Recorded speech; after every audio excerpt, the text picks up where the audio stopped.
ọ̀rọ̀ ńlá rèé o lórí ọ̀rọ̀ tó ń lọ lórí àtìmọ́lé Awíkonko bàbá olóyè àgbà òṣèré Shokoti nígbà tí wọ́n gbé oríyìn fún olóyè Sunday Igboho pé Igboho Òòṣà ó ṣe bí ọmọ ọkọ tòótọ́ lórí gbogbo ọ̀rọ̀ tó wáyé pé gẹ́gẹ́ bí ọmọ ọkọ ọmọlúàbí tí Igboho Òòṣà bàbá jẹ́ pé wọn ò bínú jù bẹ́ẹ̀ nígbà tí wọ́n bẹ̀ wọ́n náà wọ́n tún gbẹ́bẹ̀. Shokoti wá fọ̀rọ̀ ránṣẹ́ sí gbogbo àwọn tínú wọn dùn pé wọ́n ti Awíkonko mọ́lé pé ẹ gbọ́ o tẹnìkan ló délẹ̀ lónìí o a mọ tẹni tó máa wáyé lọ́la a ò mọ nǹkan tó máa ṣẹlẹ̀ sẹ́lòmíì lọ́la kílédùà kó jẹ́ kí ohun rere kó ṣẹlẹ̀ sí gbogbo wa. Agbòṣèré yìí wá ń bẹ àwọn tó ń dàárín àwọn ọmọ Yorùbá rú pé kí wọ́n ṣọ́ra wọn o pé lóòótọ́ a mọ̀ pé àwọn kan nǹkan tó máa wá tó máa rí jẹ náà wá. Àgbà òṣèré yìí wá ń bẹ àwọn tó da àárín àwọn ọmọ Yorùbá rú àwọn tó ń ṣe gbọ́ yìí sọ yìí pé kí wọ́n jáwọ́ nítorí pé kì í ṣe dandan pé àwọn ọmọ Yorùbá kan máa fẹ́ fara mọ́ struggle tí àwọn kan bá ń bá lọ pé ẹlòmíín wà tó jẹ́ pé ọ̀tọ̀ ní nǹkan tí ó fẹ́ ṣe kò ní interest nínú àwọn nǹkan kan pé kí gbogbo wa ká fúnra wa ní òmìnira pé kò ń ṣe dandan kò dẹ̀ wá ń ṣe dandan pé béèyàn kan bá sọ pé òun ò ṣe nǹkan tí àwọn míì ń ṣe ìyẹn ò tó kí àwa máa bárù èèyàn bẹ́ẹ̀ yẹn jà nítorí pé ẹni tó ṣe nǹkan tó dunni lénìí ó má lè ṣe nǹkan tó dùn mọ́yàn nínú lọ́la. Shokoti tún wá fa àwọn ọmọ Yorùbá tó wà ní Nàìjíríà létí pé ẹ jẹ́ ṣọ́ra yín lọ ń farawé àwọn aráàlú òyìnbó tó jẹ́ pé béèyàn bá petition wọn petition yẹn lè má dọ́dọ̀ wọn bó bá wọ Nàìjíríà gan ó ṣeé ṣe kí àwọn èèyàn má mọ̀gbà tán wọ̀ bẹ́ẹ̀ pé báwọn aráàlú òyìnbó bọ́ bá ń búyàn ẹ̀yin ẹ má búyàn o nítorí pé ẹ̀ ń tẹ́ ẹ bú lẹ́ni ó lè pè é lẹ́jọ́ lọ́la. Bàbá yìí jẹ́ kó yé gbogbo àwọn ọmọ Yorùbá pé kò tọ́ láti máa bú ẹ̀sìn ẹlẹ́sìn ọ̀rọ̀ pọ̀ nùwé kọ́bọ̀ mo fẹ́ kí ẹ gbọ́ fọ́nrán ibi tán ti sọ̀rọ̀.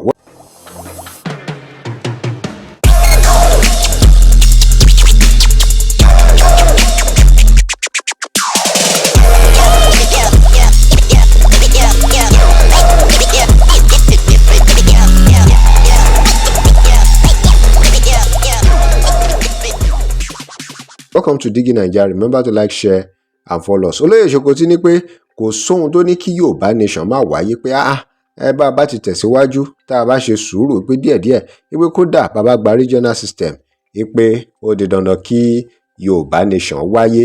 Ẹ já wá gbọ́ ohun tí Olóyè Shokoti sọ lórí ọ̀rọ̀ tó ń lọ.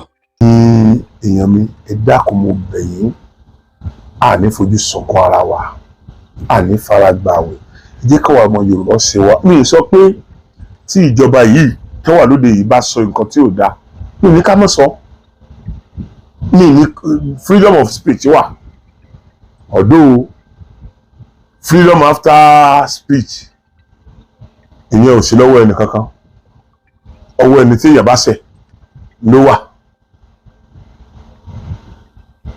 Freedom of speech wà freedom after speech ṣe rí pé ìgbà tí Awíkonko sọ nǹkan tó sọ tó fa àtìmọ́lé kò sẹ́ni tó fẹ́ dá lẹ́kun ó free láti sọ ó dẹ̀ ti sọ ń sìn ṣe rí pé freedom after the speech yẹn ló hunt yẹ tó fi wà látìmọ́lé. So ẹ jẹ́ kí gbogbo wa ṣọ́ra ẹ jẹ́ ká rọra ẹ má jẹ́ ká búra wa mọ́ ẹ jẹ́ ká identify àwọn èèpo tó ti dààmú àlìkámọ̀ wa ẹ má jẹ́ ká máa rí pé gbogbo àìdá tó bá ti jẹ́ pé ọmọ tó ń sọ Yorùbá ló ń sọ ẹ má jẹ́ rí pé gbogbo àwọn yẹn tí wọ́n ń sọ Yorùbá yẹn ẹ má rí wọn ní rí pé dandan Yorùbá ni wọ́n. ọ̀rọ̀ ẹnu ẹlòmíì lásán tó jáde lẹ́nu ẹ̀ ti ọlọ́pọlọ Yorùbá ó ti fọpọlọ gbé pé ọmọ Yorùbá ò lè sọ ilé ìdájọ́. ẹ ṣe jẹ́ ká dìpẹ́ǹd lérú yẹn ẹ jọ̀ọ́ torí Ọlọ́run ojú òní tì yín gbogbo ẹ̀yin tẹ́ ẹ dúró tì wá tẹ́ ẹ dúró ti Awíkonko ojú òní tì yín o ẹ̀ní faragbà wẹ̀ o.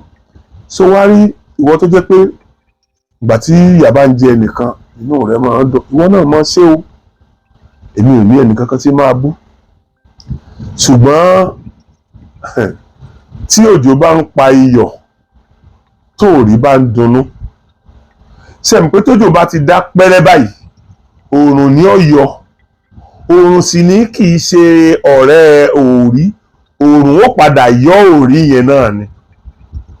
Ohun tá a bá ṣe lénìí yóò dìtàn lọ́la. Ìwọ tí inú rẹ̀ dùn sí nǹkan tí ó ṣẹlẹ̀ sí Awíkoko, mi ò lè bú ẹ. Nígbà míì nǹkan tó bá wù yàn ọlọ́mọ ń ṣe fún yàn náà.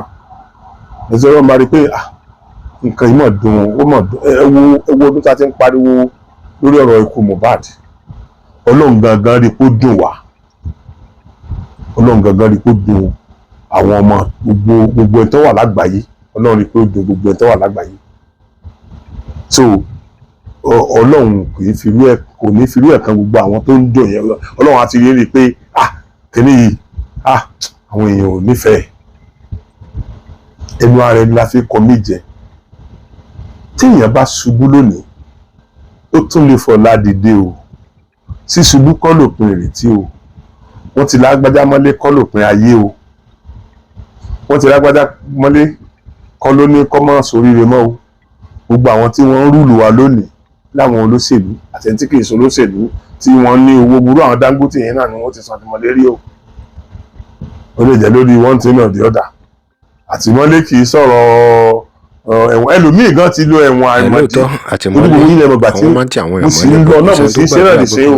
Owó ilẹ̀ ọgbà tí máa ń lọ sí ọgbà ẹ̀wọ̀n tí mo máa ń rí àwọn kan bíi oríyeye nímògùn tàìṣẹ́ lọ́pọ̀. Bóyá eléyìí kò rí ẹni bíìlì ẹni, otherwise kò yẹ kó débi. Eléyìí ọ̀rọ̀ yóò ti ẹ̀kan lọ́wọ́ kan lẹ́sẹ̀, kò náwọn mọ̀lẹ́bí tí wọ́n lè jà fún ni.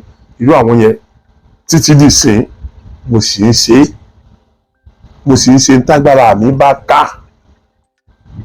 So tí mò ń try láti sọ fún wa ni wípé n tó bá wo kálukú ni kí kálukú máa ṣe.